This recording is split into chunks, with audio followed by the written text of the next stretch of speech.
오늘은 그 신앙이 뭐냐? 신앙은 믿음의 선택을 하는 것이라는 것입니다. 진주는 그 조개 껍질 속에 숨겨져 있습니다. 룻기는 구약의 진주다. 그렇게 지난주에 좀 우리가 살펴봤습니다. 딱딱한 껍질 가운데 있죠. 진주가 생기는 그 이유를 아마 다 아실 것입니다. 모래 같은 이물질이 들어갔을 때 그걸 막 이걸 안에 품고 있고 아프기는 하고 그것을 희석시키는 과정에서 몸부림치면서 거기서 이제 영롱한 진주가 생기는 것입니다. 그러니까 이것이 하나님 백성들에게 있어서도 그대로 좀 비유적으로 많이 적용을 할 수가 있습니다. 우리가 믿음의 삶을 살아갈 때 고난도 있고 아픔도 있고 여러 가지 어려움들이 있는데 이것을 그냥 가만히 두면은 다칩니다. 그리고 상처가 막 납니다. 이걸 어떻게 해야 되느냐? 하나님의 말씀과 믿음으로 용해를 해서 보석으로 이렇게 만들어야 됩니다. 그게 믿음입니다. 그게 믿음. 여기 한번 이제 보석으로 만들어지게 되면은 이건 영원히 없어지지 않고 이 믿음은 보배로운 믿음이지 않습니까? 벌써 뭐 믿음하면 앞에 보배가 붙습니다. 보석이라는 겁니다. 무에서 유를 창조하고 망한 가문을 명문의 가문으로 만들어냅니다. 그리고 어떤 세상적인 조건과 장벽도 다 극복을 해내게 됩니다. 그전에는 뭐 여러 가지 걸리는 게 참 많아요. 이것 때문에 안 되고 저것 때문에 안 되고 이것 때문에 믿음 생활 못하고 이것 때문에 속이 상하고 이것 때문에 하나님 믿을 수 없고 이것 때문에 교회 안 나오겠다. 전부 다 그런 식으로 신앙생활을 합니다. 근데 한번 딱 보석으로 만들어지면은 진주가 딱 되면은 그런 것들이 전혀 문제 안 됩니다. 루처럼 뭐 결혼 안 해도 좋다. 가난해도 좋다. 이삭 죽게도 좋다. 아무 문제가 안 돼요. 왜 그 이유가 많냐? 보석이 안 돼서 그렇습니다. 보석은 이유가 없어요. 보석은 어려울수록 더 영롱한 겁니다.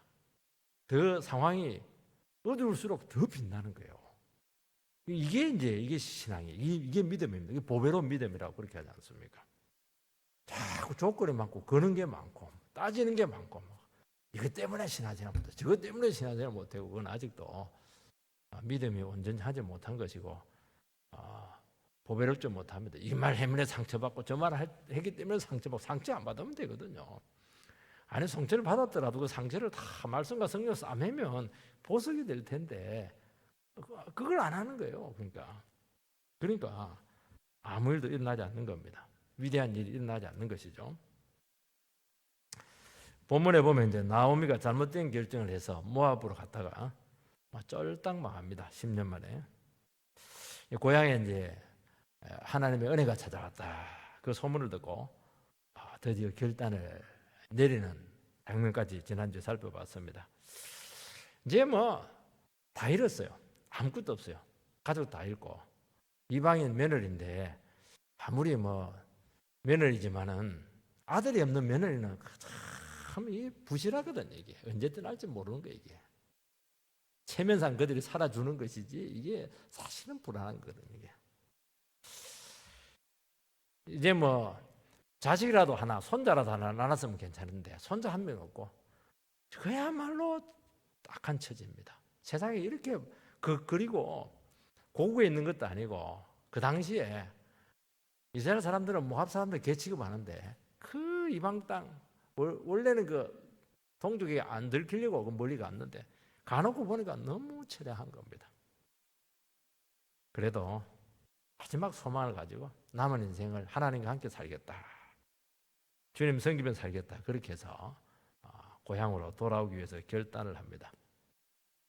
결단한 까지는 좋았는데 문제는 두 며느리가 문제예요. 두 며느리. 나오미는 두 며느리를 떼놓고 가려고 합니다. 그래서 친정으로 돌아가라. 너희 딸이 나이도 젊고 이렇게 하니까 남자 만나가지고 행복하게 잘 살아라. 이게 정말 나오미의 그 진심이었습니다. 여기서 이제 딱 인생이 갈립니다. 오르바는 친정으로 가요. 룻은 시어머니를 따라갑니다. 이게 굉장히 우리에게 시사하는 게 많아요. 두 며느리는 참 사람들이 좋아요. 남편 죽었는데 끝까지 배신하지 않고 끝까지 이방 여자잖아요. 유대인도 아닌데 끝까지 그 집을 지키고 시어머니 복리하고 얼마나 귀하고 착한 며느리예요. 그런데 결정적인 순간에 다 인생이 갈라지게 되는 겁니다.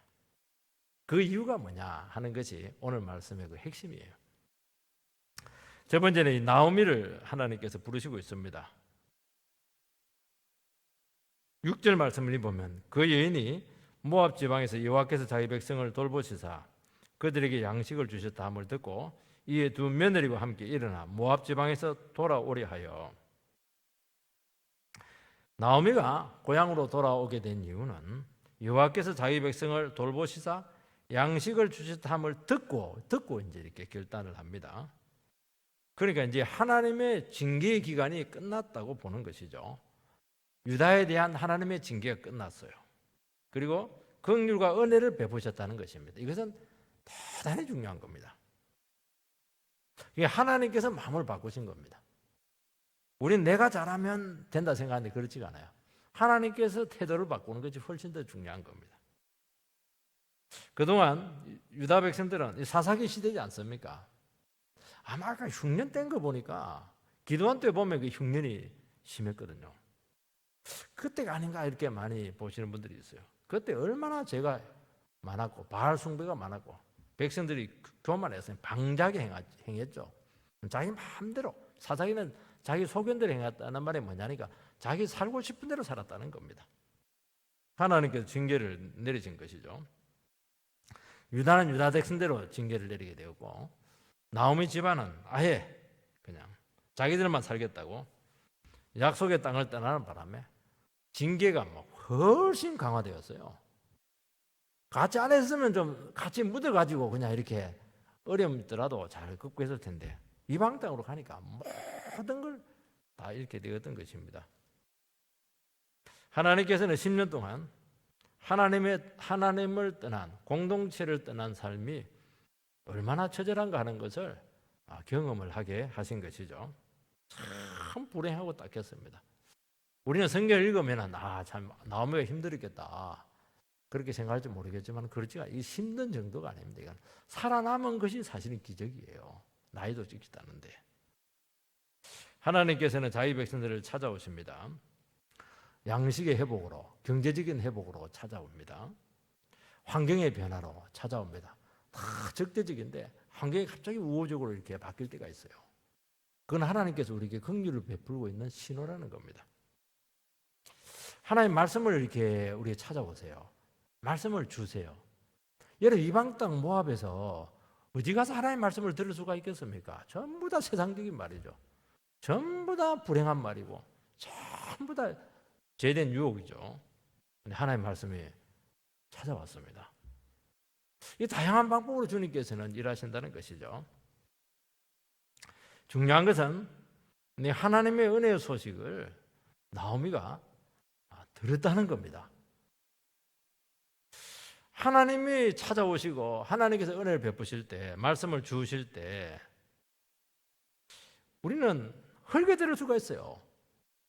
아니 좀 좋은 소식이구나. 하나님께서 우리 불쌍히 여기셨네. 그렇게 할 수가 있는데 나오미는 충격을 받습니다. 그럼 막 흥분을 해요. 이제 다 끝난 인상인데 이제 도리어 모압 땅에 있으면 두 며느리와 같이 노후는 보장될 수가 있거든요. 그런데 이제 그 두 며느리까지 포기하고 하나님께로 돌아가겠다는 겁니다. 참 이것도 쉬운 결단은 아닙니다. 10년 동안 거기서 살았어요. 두 며느리는 그 모압 지방 여성입니다. 어디 사는 것이 편하겠습니까? 솔직하게 이야기해서. 어떤 사람에게는 단지 소문입니다. 지나가란 말이에요. 유다 땅에 흉년이 끝나서 이제 풍년이 지금 찾아왔다고 그래. 근데 그 소문이면 소문은 소문이거든요. 소문은 들어도 되고 안 들어도 되고 그 출처가 불명한 거예요. 그거 소문이니까요. 헛소문일 수도 있거든요. 근데 나오미에게는 그 소문이 아니었어요. 복음이었습니다. 영혼은 완전히 사로잡게 되었고 그동안 10년 동안 얼마나 생각이 많았겠습니까? 다 거두절미하고 모든 것 다 내려놓고 돌아가겠다 하는 것이죠. 왜 그렇게 되었죠? 그것은 나오미가 고생하는 과정을 통해서 영적인 자각정세가 생겼던 것입니다.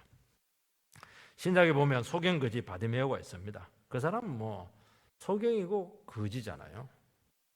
근데 주님이 지나간다는 소식을 듣고 그냥 그 자리에서 펄쩍 뛰어가지고 막 소리를 지르면서 자기를 만나달라고 그렇게 했던 것을 알게 됩니다. 얼마나 많은 소경이 있었습니까? 얼마나 많은 거지들이 있었어요? 그 거지들은 예수님 지나가도 아무 느낌이 없어요.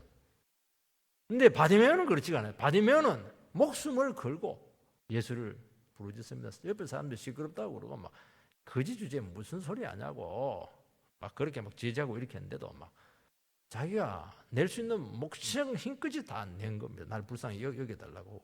왜 그래요? 바디메오는 거지지만은 다른 거지하고 달라요. 영적인 공고함을 아는 거지였습니다. 이게 차이라는 거예요. 이게 삭개오는 거부였어요. 부족한 게 없습니다. 세리장 아니겠어요. 세무소장님이죠. 예수님께서 그 동네에 왔다는 소문을 듣고 뽕나무에 올라갑니다.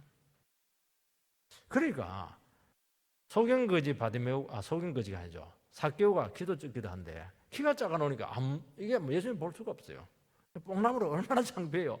그 부자가 세무소장님이신데 뽕나무에 올라가가지고 창피스럽게 예수님이 있나 안 있나 그걸 보는 것이죠. 영적인 공감이 있었던 것입니다. 그는 부자였지만은 영적으로 굉장히 힘들었던 거예요. 영적 자각정세가 있었다는 것입니다. 구약에 보면 나만이라고 하는 사람은 큰 장수였습니다. 하나님께서 그를 크게 했다. 그렇게 만드셨죠. 그런데 나병에 걸리게 되었습니다. 저주의 병이지 않겠습니까? 그런데 자기가 전쟁하면서 포로로 잡은 이스라엘의 여자, 아이, 자기 부인의 몸종이지 않겠습니까? 그 몸종이 그냥 혀를 끌끌 차면서 우리 주인님이 이스라엘의 선자 앞에 있었으면 나을 텐데 그냥 넋두리를 한 겁니다. 한마디 한 거예요, 이게. 근데 나만에게는 이게 기쁜 소식이었습니다. 그래서 복음이다. 그렇게 표현이 되어 있습니다. 그냥 지나가는 말이에요. 여종의 말을 누가 믿습니까? 그 여자애도 증거를 누가 믿어요? 그냥 지나가는 것이거든요. 근데 나만에게는 지나갈 수 없는 충격적인 말씀이었던 거예요, 이게. 얼마나 많은 의사들이 있고, 얼마나 많은 마술사들이 있고, 얼마나 많은 방법들이 있어요. 근데 그 여종의 말을 딱 듣는 거예요, 이게. 그 신기하잖아요, 그거? 충격이죠, 충격. 하나님께서는 누구를 부르시냐니까 아무나 부르지 않습니다. 아무리 병들어도 안 불러요. 아무리 상황이 어렵고 폐가 망신해도 안 부릅니다. 힘들고 어려운 사람들은 도리어요. 발바닥에 막 굳은 살 베긴 것처럼 더 딱딱해요. 더 딱딱한 사람 너무 많거든요. 안 부릅니다. 누굴 부릅니까? 영적 자각정세가 있는 사람, 죄에 대한 깊은 인식을 가진 영혼, 그런 사람들을 찾아가서 부르신다는 겁니다. 하나님은 그런 사람을 아세요. 왜냐하면 그런 사람을 부를 때 반응을 나타내거든요. 하나님께서는 중심을 보시고 영적으로 준비된 영혼들을 반드시 찾아가십니다. 나오미는 10년 동안 모든 것을 다 잃었습니다. 10년 동안 행복한 게 하나도 없었어요. 좋은 게 하나도 없어요. 아마 결혼시킬 때는 며느리 삼을 때는 안 좋았겠나. 그것도 조금 애매한 것 같아요. 제가 보니까. 왜냐하니까 이방 여자랑 결혼을 시킬 수밖에 없는 그 안타까운 그런 결혼이지 않겠습니까? 이스라엘 여자랑 결혼해야 되는데 결혼 상대가 없으니까 어쩔 수 없이 결혼을 시켰는데 결혼 뚝 시켜놨더니 뭐 아들 둘이가 다 죽어버린 겁니다. 참 기가 막히죠. 재산 다 잃었습니다. 그 많던 재산 다 없어졌어요. 여러분 재산이 있을 때는 많은 것 같은데요. 나가면 한순간입니다. 사업하는 사람들 그걸 너무 잘 알아요. 월급쟁이들은 몰라요. 척척 나오니까. 사업하는 사람은 그렇지 않아요. 벌 때는 팍 올라갑니다. 매박할 때는요. 막 완전히 그냥 길바닥으로 내몰리는 겁니다. 그러니까 편차가 너무 크니까 늘 불안한 거예요. 늘 사선을 기기는 겁니다. 왜냐하면 언제 어떻게 변할지 모르기 때문에 기도 안 할 수가 없는 거예요, 이게.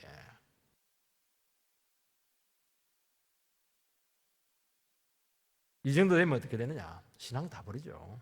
인생 비관입니다. 나오미는 하나님을 떠난 인생이 얼마나 비참해질 수 있는가 하는 것을 10년 기간 동안 뼈저리게 깨닫는 기간이었습니다. 그러면서 무엇을 배우게 됩니까? 하나님 말씀이 얼마나 귀한지. 말씀을 못 들으니까. 이스라엘은 그래야말로 그래도 말씀이 있었는데, 들을 수 있었는데, 성전이 있었는데, 그리고 거기는 공동체가 있지 않습니까? 믿음의 공동체, 말씀의 공동체가 있었는데 이제는 그냥 너무 멀리 도망오는 바람에 정말 기도받을 데도 없는 거예요. 어떻게 모압 땅에서 예배를 드릴 수가 있겠습니까? 이걸 통해서 뭘 깨닫게 되느냐? 아무리 힘들고 가난하고 어려워도 믿음의 공동체에 사는 것이 이게 사는 길이었구나 하는 것을 깨달았다는 것입니다.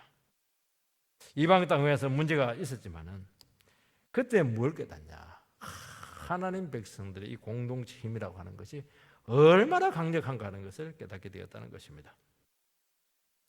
여러분, 10년 동안 모압 땅에 있으면서 나오미가 제일 두려워했던 것이 무엇이겠습니까? 하나님께서 나를 잊지 않았겠는가? 죽는 거는 이제 겁내지 않았던 것 같은 내가 보니까. 여러분, 어떤 죄인도 하나님께서 부르시지 않으면 돌아갈 수가 없습니다. 소문으로 베들레헴에서 소식이 들려왔는데 여러분, 베들레헴하고 모압하고는 굉장히 거리가 멀어요. 중간에 그 사막도 있고 사해도 있고 강도 있고. 제가 어릴 때만 해도요, 옆 동네에 일어나는 그 일을 길이 통과하면 좀 소문이 좀 있어요. 그런데 길이 엇갈리게 되고 산이 하나 가리고 있고 이렇게 하면은 10년을 가도 소식을 몰라요. 한 몇 년 지나고 나서 그 사람이 죽었다, 그 말을 들을 때가 참 많아요. 우리 어릴 때만 해도 이 소문이 안 퍼져나갑니다. 그 당시 이스라엘하고 모압하고는 아예 단절이에요. 거래도 안 하고 대화도 안 하고 상경도 안 하는 거예요. 만나지도 않는 거예요. 소문이 올 수가 없는 거예요, 이게는. 근데 하나님께서 나오미가 있는 그곳까지 소문이 들리게 한 것입니다. 이것은 소문이 아니고 하나님이 나오미를 찾아오신 부르심이었던 것입니다.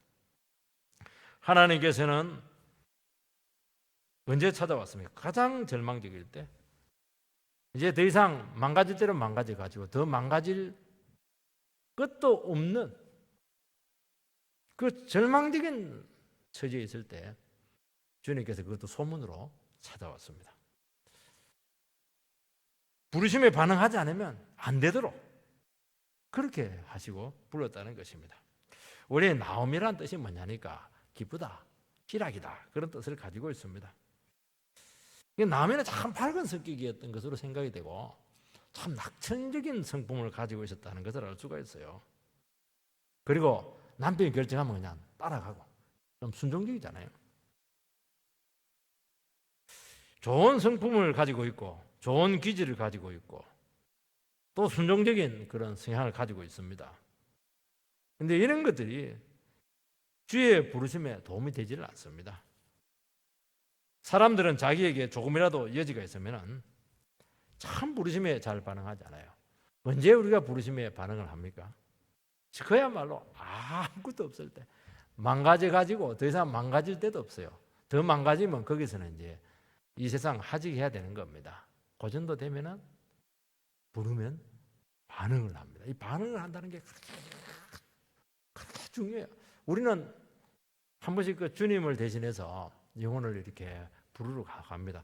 제 정도로 망가졌으면은 하나님 말씀으로 예배드리고 교회로 초청하고 이렇게 하면은 믿음으로 반응하겠지. 그게 찾아가요. 정말 기도해주고 눈물을 기도하고 그게 또 눈물도 흘려요 또. 근데 변화가 없어요. 그건 아직까지 덜 망가진 겁니다. 아직까지도 이게 여유가 있는 거예요. 아직까지 자기는 믿는 구석이 있고 기회가 있는 겁니다. 틀림없어요. 참 신기해요. 그렇게 눈물 흘리고 은혜 받고 다시는 교회 안 빠지겠다고 막 그냥 손가락으로 장을 찢고 이렇게 했는데 하나도 안 바뀌어요. 그거 보면 참 이걸 믿지 않을 수가 없어요. 정말 하나님께서 부르셔야 부르신다는 것을 알 수가 있는 것입니다.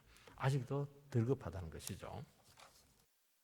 두 번째는 나오미가 두 며느리에게 친정으로 돌아가라 아주 간곡하게 설득을 하고 있습니다.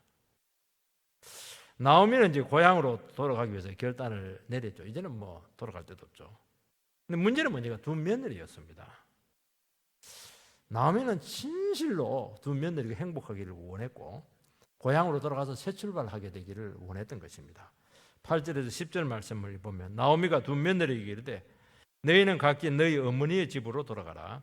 너희가 죽은 자들과 나를 선대한 것 같이 여호와께서 너희를 선대하기를 원하며 여호와께서 너희에게 허락하사 각기 남편의 집에서 위로를 받게 하시기를 원하노라 하고 그들에게 입맞춤에 그들이 소리를 높여 울며 나오미에게 이르되 아니니이다. 우리는 어머니와 함께 어머니의 백성에게로 돌아가겠나이다 하는지라. 나오미는 돌아가라고 합니다. 그리고 참 두 며느리 고마움을 표현합니다. 너희들이 참 나를 선대했는데 하나님께서도 너희들을 선대하기를 원하고 있고 결혼해서 정말 남편으로부터 큰 위로받게 되기를 바란다. 그렇게 그들을 진심으로 축복을 해줍니다. 어떻게 보면 그 며느리 드리는 바람에 아들 둘 죽였거든요. 이것들 남편 죽인 여자들 이렇게 속으로 생각할 수도 있는데 그렇게 하고 진짜 축복을 해주고 고마워합니다.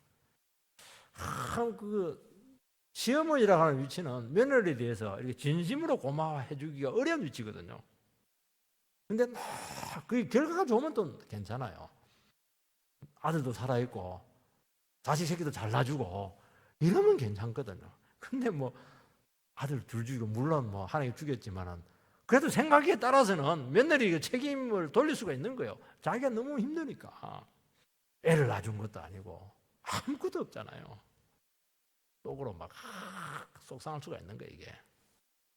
이게 완전 남자 잡아먹는 귀신들이구나 이렇게 할 수도 있는 거예요. 이게. 근데 그렇게 하잖아요. 참 고마워요. 너희들이 이 어려운 가운데서도 도망가지 않고 나에게 남은 거 하나도 없는데 미래도 없는데 끝까지 너희들이 며느리의 자리를 지켜준 것에 대해서 정말 고맙게 생각하고 있고 난 너희들 그 마음을 알고 있다. 하나님께서도 너희들 그 마음을 축복해 주기를 원하고 있다. 그렇게 축복을 합니다. 그게 얼마나 나오미가 고통과 어려운 가운데 있더라도 얼마나 속이 깊어졌는가 하는 것을 알 수 있는 거예요. 이게. 그동안 어려움이 많았을 텐데 참 너희들 잘 참았다. 얼마나 갈등이 많았겠냐. 내 있다고 해서 뭐 미래가 보장된 게 하나도 없는데도 불구하고 끝까지 나를 버리지 않았는 것에 대해서 얼마나 감사해요. 도망가지 않는 거. 반드시 너희들은 재혼하게 될 것이고 위로받을 것이다. 그렇게 축복합니다. 행복하게 살기를 원한다. 이렇게 돼야 돼요.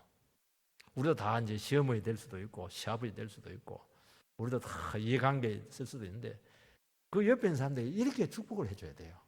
진짜 잘했다. 물론 뭐 잘못한 걸 잘했다 그렇게 할 필요는 없는 거예요. 근데 알잖아요. 그 마음을 알거든요. 근데 우리는 인색해요. 참 인색하고 이 감사와 고마움과 그 믿음의 행위들 이런 것들에 대해서 표현하는 것을 그만해질까 싶어서 그렇게 한지 모르겠습니다. 그럴 필요 없어요. 참 축복을 해줘야 돼요. 정말 너희들 그 부분에 대해서 내가 고맙게 생각하고 있고 하나님께서 그 부분에 대해서 반드시 너희들을 선대하게 될 것이고 정말 행복하게 살기를 원한다. 이러니까 아마 이런 마음을 느꼈으니까 아마 이 두 며느리들이 도망 안 간 것 같아요. 내가 봤을 때는.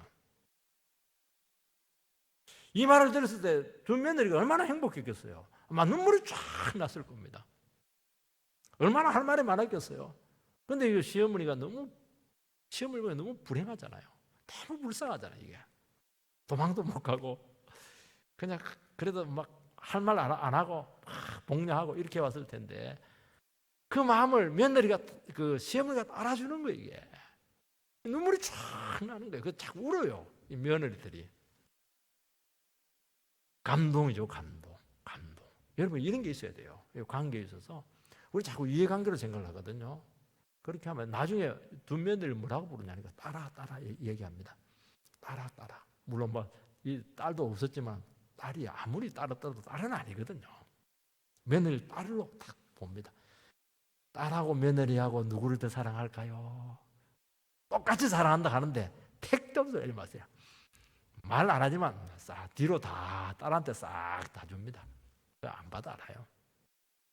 근데 안 그래. 나오미는 안 그래. 진짜 딸처럼 사랑했어요. 11절 12절 말씀을 보면 나오미가 가로되 내 딸들아 돌아가라. 너희가 어찌 나와 함께 가렸느냐. 내 태중에 너희의 남편 된 아들들이 아직 있느냐. 내 딸들아 되돌아가라. 나는 늙었으니 남편을 두지 못할지라. 가령 내가 소망이 있다고 말한다든지 오늘 밤에 남편을 두어 아들들을 낳는다 하더라도 너희가 어찌 그들이 자라기를 기다리겠으며 어찌 남편 없이 지내겠는가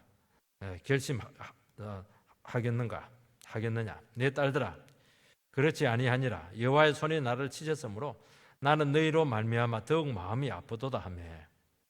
고대 사회에서 여성은 결혼하지 않으면 경제적인 문제 때문에 살아갈 수가 없습니다. 그래서 남편이 있든지 아들이 있어야 돼요. 딸도 힘들어요. 아들이 있어야 돼요. 형이 이제 아들이 없이 죽게 되면은 바로 밑에 동생이 그 형수와 결혼해서 아이를 낳아주고 그리고 그 아이는 이제 큰형에게 양자를 줍니다. 대를 잇도록 하기 위해서. 그리고 한 번만 하는 게 아니고 살 수 있도록 그 생계까지 책임을 져주고 재산까지 회복을 시켜줍니다. 이 고대 사회가 보면 참 특히 유다 사회, 이스라엘 사회 보면 하나님의 율법에 이게 굉장히 중요한. 그래서 그 룻기에는 고엘 제도다, 레비레이트인데 이 제도가 굉장히 중요해요. 책임지는 사랑, 말로 하는 사랑이 아니에요. 아이고 형수님 고생 많죠. 용돈 주고 그렇게 하는 게 아니고 완전히 그 집안을 회복을 시키는 겁니다. 이거는 하나님을 아는 사람이 아니고는 이런 사랑을 해줄 수가 없어요. 우리 형제들 중에 그런 사람 누가 있습니까? 잘 살 때는 막 오는데 돈 들고 이렇게 할 거 싶으면 오지 말라고 막 자꾸 이렇게 하고 이렇게 하는데 이스라엘 사회는 그렇지가 않아요. 책임을 딱 져줍니다. 어떻게 어디까지 책임져 줍니까? 돈 책임져 주고 미래 책임져 주고 몸까지 줘요. 대단하죠? 이게 사랑이라는 거예요. 며느리가 살아가려고 하면은 남이가 얼마나 고민을 했겠습니까? 며느리들 시퍼렇게 젊은데 미래가 아직 있는데 얘들이 안 가고 있는 거예요. 우리 같으면 나오미 같이 속이 깊은 여성이 얼마나 마음이 아팠겠어요. 온갖 생각을 다 한 거예요. 얘들 어떻게 결혼을 시켜야 되는데 이게 뭐 자기도 너무 딱하니까 너무 빤하니까 사정이 그렇게 하지도 못하고 생각한 거예요. 얘기합니다. 너희들 미래 없다. 너희들 미래 없다. 만약에 너희들이 결혼을 하려면은 내가 다시 아들을 낳아야 되는데 아들 둘 낳아야 되는데 내가 지금 아이를 놓을 그런 입장도 되지도 못하고 낳는데 너희들이 기다릴 수도 없다. 그 얘기를 합니다. 그 얘기를 굳이 하는 이유는 딱 받았는데 굳이 하는 이유는 나오미가 이들의 미래에 대해서 고민을 많이 했다는 거예요. 여기까지 생각을 했다고 하는 거는 정말 그 두 며느리의 미래에 대해서 정말 고민을 많이 한 겁니다. 내가 힘들고 어려우니까 너희들 봉양해 나를 거야 책임져 그렇게 생각한 게 아니에요. 정말 그 며느리 미래에 대해서 참 괜히 이 집안에 결혼 와가지고 너희들 미래 다 막히게 되었는데 정말 마음이 힘들었던 거예요. 이게 유다 땅에 너희들 간들 이방 여자로서 멸시천대 받게 될 것이고 어느 이스라엘 남자가 결혼을 해주겠는가? 그 현실적인 문제거든요. 떠날 때 재산을 다 땅을 처분했기 때문에 지금 땅 한 평 없어요. 그야말로 거지로 살아갈 수밖에 없습니다. 아무것도 보장된 것이 없다는 거예요. 그러면서 나오미가 뭐라고 얘기했냐니까 여호와의 손이 나를 치셨으므로 나는 너희로 말미암아 더욱 마음이 아프도다. 나오미는 집안 망한 것을 하나님의 징계로 지금 받아들이고 있습니다. 하나님의 징계가 너무 아팠다는 겁니다. 재산 잃고 남편 잃고 두 아들 잃고 너무 해처리가 힘들었던 거예요. 폐적이 되었어요. 폐가가 되었어요. 그리고 손자도 없고 아무것도 없어요. 이 정도 되면은 이제 신세한탄하죠. 세상 원망합니다. 그런데 나오미는 그걸 신앙적으로 풀어냅니다. 맞아. 내뿐만 아니라 우리 집안이 하나님 앞에 맞을 짓을 했어. 하나님께서 내가 징계를 받고 있는 거야. 이게 이제 신앙적으로 이 문제를 해결하는 것이거든요. 하나님 너무하세요. 그렇게 하지 않았어요. 처음에는 그렇게 했겠죠. 근데 안 그래요. 나중에 시간 지나고 보니까 이해가 되는 거예요. 이것이 나오미로 하여금 그 험하고 모진 세월을 지나가면서도 영원히 다치지 않았던 비결이었습니다. 그리고 그 험난한 외롭고 힘든 길을 견딜 수 있는 힘이었습니다. 나오미는 자기 자신의 고통, 집안의 그 모든 문제들을 신앙적으로 잘 정리했다는 것을 알 수가 있습니다. 나오미가 지금 마음 아픈 것은 자기가 괴롭고 힘든 그 시절을 보낸 거야. 그거는 자기 영적으로 지금 다 정리가 되었어요. 문제는 뭐냐니까 자기가 매를 엄청 맞는 것은 받아들이겠는데 그것 때문에 이 두 며느리가 이게 고생시킨 것이 그렇게 마음이 아픈 겁니다. 그러면 진작 며느리를 돌려보냈으면 되지 않냐는 거예요. 이 사람에는 현실이라는 게 그렇지가 않아요. 이게 그렇게 되질 않아요. 매 맞을 때는요 정신이 없어요. 그럴 여유가 없습니다. 생각이 안 나요. 하나님께서 징계하시는데 막 그 징계 채찍을 맞는 바람에 도망갈 수도 없고 피할 수도 없고 어디 여지가 없어요. 왜냐하면 막 너무 힘드니까. 여유가 있어야 뭐 결혼도 생각을 하고 미래도 생각하고 이렇게 하지. 내가 지금 하루하루 굶어 죽을 판인데 견딜 수가 없는 거예요. 이거는. 그러다 보니까 10년이 딱 지나간 겁니다. 보니까 나이가 많이 됐네요 지금. 결국 하나님의 때가 되어야 되고 하나님께서 불쌍히 여길 때까지는 그냥 가는 거예요. 애매하게 그냥 견디면서 가는 겁니다. 그 며느리도 같이 따라온 거예요 이게.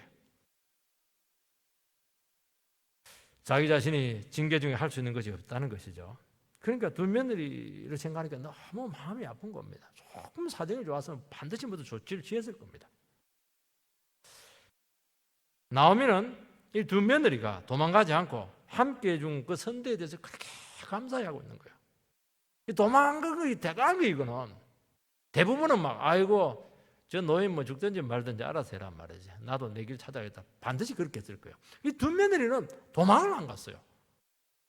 그거 하나님께서 기억합니까? 기억하죠. 하나님께서 징계를 내실 때 가족이나 가까운 사람도 함께 고통을 받습니다. 내가 징계받고 내가 맞는 것은 뭐 당연하죠. 그거는 뭐 내 정리할 수가 있어요. 그런데 문제는 가까운 사람에게 너무 미안한 거예요. 인간적으로 미안해요. 사람 잘못 만나가지고 고생 많이 시켰다. 여보, 내 안 만났으면 당신 참 잘 살았을 텐데 내 만나는 바람에 정말 험한 꼴 많이 봐요. 막 그 인도 말할 정도 같으면 상황이 좀 좋아진 겁니다. 진짜 힘든데 그 말도 안 나와요. 정말 잘해주고 행복하게 해주고 싶었는데 너무 사정이 딱 가다 보니까 함께 그냥 고생길을 걸어다 보니까 10년, 20년이 지난 거예요. 이때 이제 어떤 마음이 딱 남냐니까 당신 내 도망 안 가고 내 안 버리고 함께 해준 것마다 너무 고맙다고. 그때 이제 눈물이 나죠. 어떻게 같이 왔냐고. 나도 모르겠다고. 내가 미쳤나가 봐 이러면서. 그러면서 신앙이 같이 자라게 되고 상이 똑같아요. 그리고 그 영혼에게도 복이 됩니다. 하나님은 틀림없으세요. 나오미의 입장에서 며느리가 같이 가주면 노후의 보장이 되지 않겠습니까? 같이 이스라엘까지 가면 말 안 하고 가면 또 따라오는 거예요. 그 며느리들은. 왜냐하면 며느리는 순종적이니까 따라와요. 그 따라 나섰어요. 그러면 뭐 가는 거지 뭐. 따라오면 따라오고 중간에 드롭될 사람은 드롭되고 이렇게 하는데 나오미는 그렇게 하기를 원치를 않았어요. 냉정하게 이야기합니다. 냉정하게. 너희들 앞으로 보장된 것 없다. 너희들 여기서는 그래도 같은 고국이기 때문에 너희들이 좀 보장을 받지만 이제부터 진짜 생고생이다는 거예요. 얼마나 대가가 혹독한가 생각해 보라는 겁니다. 그냥 인간적인 정으로 시부모이기 때문에 그런 생각하지 말라는 겁니다. 좁은 길이고 영광은 있을지 모르겠지만 너무 외롭고 힘든 길이다. 내 혼자 갈 테니까 너희들은 알아서 너희들 길 찾아가라. 얼마나 정직해요. 이거는 인간의 결심으로 못 간다. 이거는 인정으로 못 간다. 효도로 못 간다는 거예요. 현실을 객관적으로 직시해서 너희들 미래에 대해서 한번 심각하게 한번 생각을 해보라는 거죠. 참 이게 믿음의 사람이에요. 우리 같으면 어떻게 하겠습니까? 인간적인 사람은 어떻게 하든지 막 구슬리고 이래가지고 막 데려갈 거예요. 나중에 어찌 되든 말든 자기 이익을 위해서 그렇게 하는데 안 그래요. 여러분 신앙의 길은 아무것도 보장된 것 없습니다. 대가 지불은 너무 큽니다. 다 내려놔야 된다는 것입니다. 너무 외롭고 힘든 길입니다. 하나님 말씀 하나만 의지하고 순례의 길을 가야 됩니다. 나오미가 두 며느리에게 이 현실을 너무 구체적으로 직설적으로 직시하게 말하고 있는 것은 반드시 도중에 후회할 수밖에 없다는 거예요. 그 중간에 가가지고 이리지도 못하고 저리지도 못하고 그럼 또 10년 날아가는 거거든요. 그래 하지 말라는 거예요. 나오미는 절대로 강요하지 않습니다. 그들이 다 포기하고 너희들의 길을 가기를 내가 진심으로 원한다. 그렇게 이야기합니다. 나오미는 믿음으로 정리하고 결단했지만은 며느리에게는 또 다른 문제고 믿음의 길이라고 하는 것은 강요한다고 되지 않아요. 고집 부릴 필요가 없는 겁니다. 그리고 나오미는 분명히 알아서 어차피 나는 너희들의 미래에 대해서 책임져 줄 수 없다는 겁니다. 돈이 있는 것도 아니고 남자가 있는 것도 아니라는 거예요. 사람 보고 가면 반드시 실망하게 된다는 것입니다. 미리 충분히 너희들에게 말해줄 테니까 내 말이 좀 마음이 아프겠지만 인간적으로는 그게 바른 것이다. 지금은 늦지 않았으니까 너희들이 정말 행복하게 살게 되기를 원하고 있고 너희들의 길을 너희들이 젊으니까 새로 한번 시작해봐라. 그렇게 축복을 하고 있는 것입니다. 신앙은 절대로 누가 대신해 줄 수가 없습니다. 스스로 결단하고 선택한다, 해야 된다는 것입니다. 그러면서 하나 여지를 하나 남겨놔요. 하나님 말씀 하나 붙들고 주님 바라보면 가능하다는 겁니다. 왜 이 여지를 남겨둘 수가 있습니까? 나오미가 그렇게 했거든요. 나오미는 아무것도 없어요. 그야말로 여기서 죽어도 어느 누구도 돌아보지 않아요. 근데 나오미는 하나를 했습니다. 하나님께서 나를 찾아왔구나. 하나님께서 나에게 말씀으로 은혜를 베풀었구나. 가자. 미래는 모르겠다. 하나님의 은혜 붙들고 하나님의 말씀 붙들고 가면은 뭔가 길이 있겠지. 그거 하나 믿고 그냥 가는 거거든요. 나오미도 뭐 대책이 있어서 가는 게 아니에요. 그거 하나 믿고 약속 믿고 가는 겁니다. 그거는 그때 말을 안 하더라도 두 며느리에게 보여준 거예요. 이게 굉장히 중요했다는 겁니다. 아브라함은 하나님 말씀 하나 붙잡고 모든 거 다 버리고 순례의 길을 떠났습니다. 다 버렸지만은 하나를 붙잡았습니다. 말씀이죠, 말씀. 말씀 붙잡고 바랄 수 없는 중에 바라고 떠났던 것입니다. 하나님께서는 우리 인생길의 고비에서 항상 이렇게 우리에게 찾아옵니다. 말씀으로 찾아와요. 그래서 어려울 때 하나님께서는 말씀을 주세요. 약속을 주세요. 현찰을 주는 게 아니고 말씀을 줘요. 말씀을. 지금이라도 어렵게 힘들지만은 하나님의 말씀 붙들고 나랑 같이 한번 남아있는 인생 한번 나랑 동행하면서 살아볼래? 그게 하나님의 우리 찾아오시는 방식인 것입니다. 그 하나의 길을 딱 남겨놔요. 하나의 길. 그렇게 해도 안 되면 안 되는 거예요. 자기가 싫다. 그러면 싫은 거예요. 세상으로 가면 돼요. 그렇지만 좋습니다. 미래에 아무것도 보장된 거 없지만은 그래도 하나님이 말씀이 나에게 찾아왔기 때문에 이 말씀은 생명입니다. 하나님의 말씀부터 다시 결단하고 따르겠습니다. 그러면 하나님께서 새로운 인생길을 인도해 주신다는 겁니다. 여기서 인생길은 특별한 인생길이고 폭발적인 능력으로 나타납니다.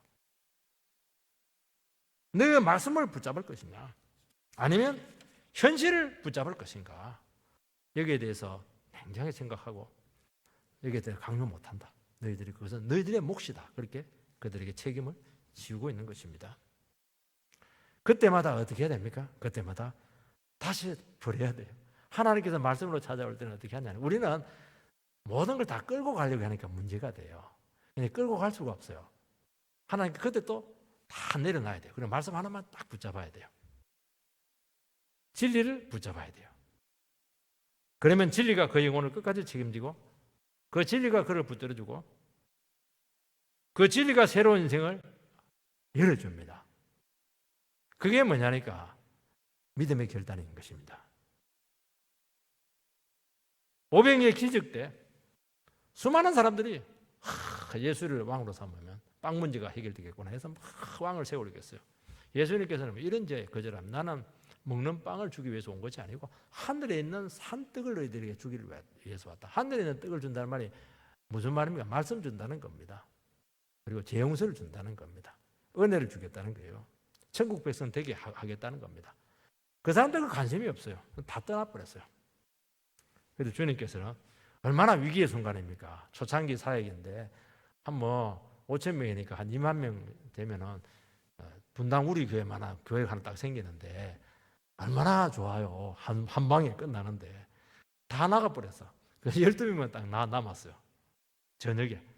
제자들만 너무 침체가 되었어요. 침체가 돼가지고 가야 되나 말아야 되나 따라가야 되나 따라가지 말아야 되나 주님께서 미리 묻습니다. 말은 못해요. 제자들은 말은 못해요. 너희도 갈 사람은 가라. 너희도 갈래? 그렇게 하니까 베드로가 있다가 생명의 말씀을 주께 있사오니 우리가 어디로 가오리까? 멋진 말이잖아요. 그러니까 또 가는 거예요. 이게 믿음이에요. 그때 예수님 따라가 봐야 막 생기는 거 하나도 없네요. 그러면 가는 거예요. 참 이거예요. 얼마나 기대가 많았어요. 이제 우리가 그냥 모든 것 다 버리고 가족 버리고 직장 버리고 재산 버리고 정말 예수 믿고 따라왔는데 이제 우리 행분이 피었다. 그렇게 했는데 너무 실망이 되어버렸습니다. 근데 나중에 또 그 기대를 가져요. 끝까지 실망을 해요. 그때마다 주님께서는 말씀으로 찾아와가지고 다시 너희들 어느 쪽을 선택할래? 또 묻는 거예요. 그럼 또 어떻게 해야 됩니까? 막 속이 상하죠. 막 그래 하기 싫죠. 그래도 말해야 돼요. 생명의 말씀을 주께 있사오니 우리가 어디로 가오리까? 그렇게 하는 겁니다. 그러면 합격이에요. 그러면 천국의 보화가 쏟아지게 될 것이고 정말 위대한 삶이 여러분의 인생을 추인하게 될 겁니다. 주동력을 갖고 막 추인할 겁니다. 바울 사도는 부활하신 예수님 만나고 나서 세상에 있는 모든 것들 얼마나 좋은 것들이 많았어요. 이 사람 다 가진 사람이잖아요. 배설물처럼 여겼다고 그렇게 말씀하는 겁니다. 배설물처럼 여겼다고 해서 그냥 없어진 게 아니에요. 주님 다 버리고 하나님 붙드니까 그 배설물처럼 여겼던 이걸 가지고 얼마나 하나님 나라를 위해서 귀하게 썼는지 몰라요. 그래서 한 번은 버려야 돼요. 한 번은 버리고 다시 받아야 돼요. 하나님께로부터 다시 받아야 돼요. 그래야 내게 아니거든요. 이건요.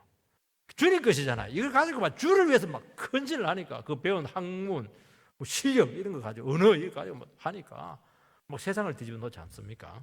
그게 어디 가겠어요? 내가 가지고 있는 게 어디 안 가는 거예요. 내 거니까 안 되는 거예요.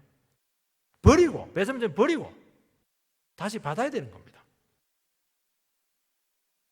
여러분 나의 인생에서 무엇이 중요한지 우리는 충분히 생각을 해야 돼요. 그래서 맹목적으로 신앙생활을 하면 안 됩니다.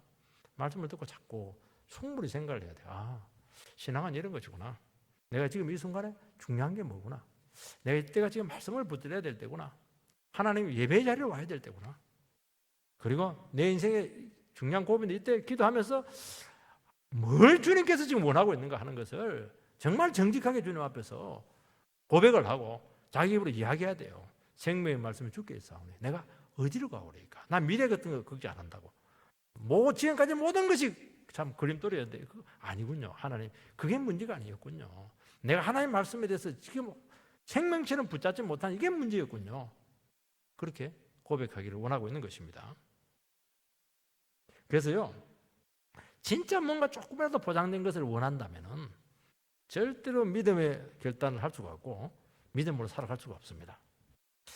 결국에는 이제 선택이 갈라지게 되겠죠. 14절 말씀을 보니까 그들이 소리를 높여 다시 울더니 오르바는 그의 시어머니에게 입맞추되 룻은 그를 붙쫓아더라. 오르바는 떠나고 룻은 남습니다. 같이 눈물을 엄청나게 흘려요.